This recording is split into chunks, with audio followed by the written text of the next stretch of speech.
Salut la rugbysphère!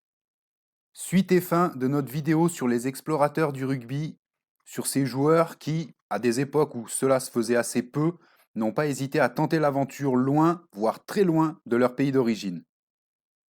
Pour ceux qui auraient manqué la première partie de la vidéo, le lien est dans la description et s'affiche en haut de l'écran. C'est parti, on y retourne.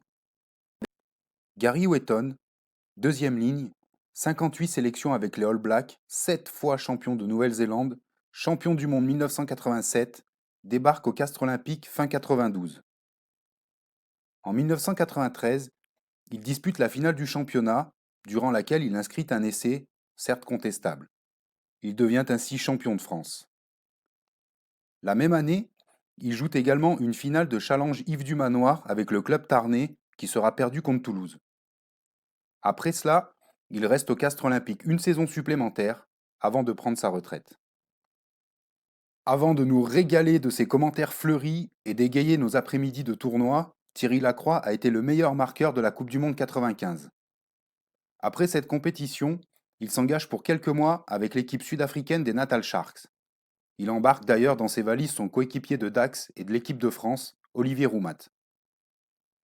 D'abord utilisé au centre, il remplacera ensuite Luke Smith, blessé en numéro 10. Thierry sera décisif en finale de la Currie Cup face à la Western Province de Laurent Cabane. De retour dans l'Hexagone, il est sanctionné d'une licence rouge pour 6 mois par Bernard Lapassé, le président de la FFR. Déçu par la fédération et par la non-réaction du président du club d'Aqua, il repart en Afrique du Sud, le temps de remporter une deuxième Currie Cup avec le Natal. Ensuite convoité par des clubs anglais, qui lui proposent des contrats professionnels, Lacroix s'engage avec les Harlequins, puis les Saracens. Un projet extrasportif séduisant le fera revenir en France, à l'USAP. Enfin, il terminera sa carrière au Castres Olympique. Andy Hadden, seconde ligne des All Blacks aux 41 sélections, affichait ouvertement le souhait de devenir le premier millionnaire du rugby. Jugeant l'Europe plus appropriée à cet accomplissement, il s'enrôle avec plusieurs clubs italiens, mais aussi et surtout avec le Stade Ossès Tarbes, qui évoluait en première division dans les années 70. Tarbes deviendra d'ailleurs temporairement un petit bastion kiwi. En effet, lorsque Hadden y arrive, son compatriote Sandy McNichol y joue déjà et a remporté le titre de champion de France 1973 avec le club pyrénéen. Un peu plus tard, tous deux seront rejoints par le pilier Douglas Hopkins en 1976. Celui-ci restera 3 saisons dans les Pyrénées.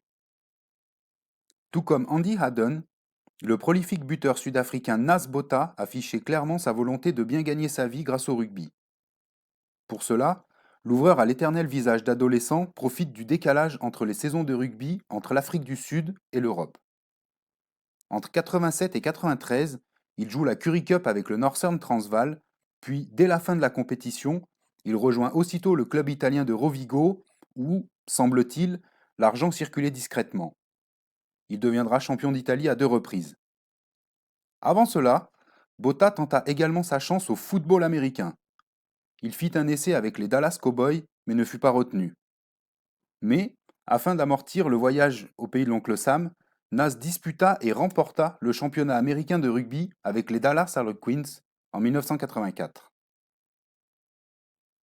Vaisala Serevi, le polyvalent trois quarts fidjien, international à 15 et reconnu comme étant l'un des meilleurs joueurs du monde de rugby à 7, quitte son archipel natal pour le club japonais des Mitsubishi Sagamihara en 1993 pour, semble-t-il, un juteux contrat.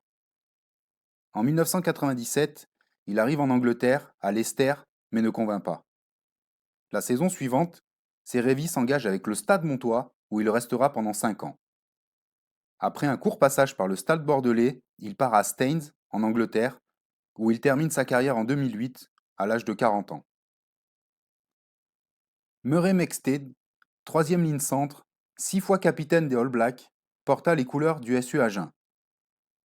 Il débarque en Lot-et-Garonne en 1977, à 24 ans, alors qu'il n'est qu'un baby black.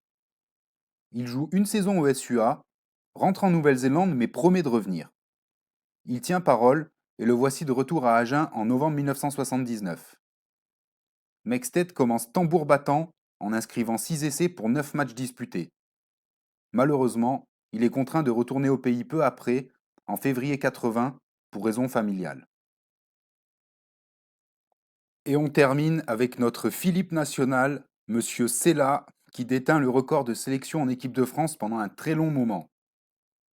Il resta fidèle au SU Agen pendant 16 ans. En fin de carrière, des clubs d'outre-Manche lui font des appels du pied. Il décline une offre prestigieuse des London Wasps pour s'engager avec les Saracens.